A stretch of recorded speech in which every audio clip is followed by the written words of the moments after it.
Bili na kayo, ulam kayo dyan. Oh, Miss Ann, dosi-dosina na yung text ko sa'yo. Wala ka man lang reply.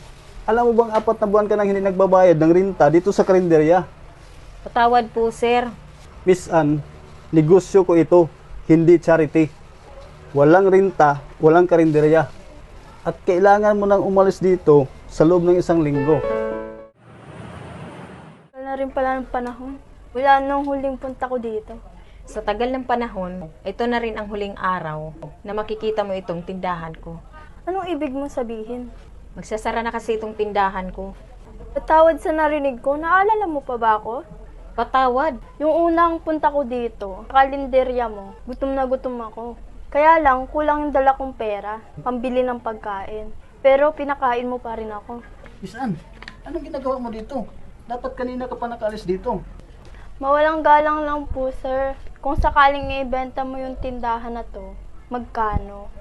Siguro mga 1.5 million. Sige, bilhin ko na to. Seryoso ka ba?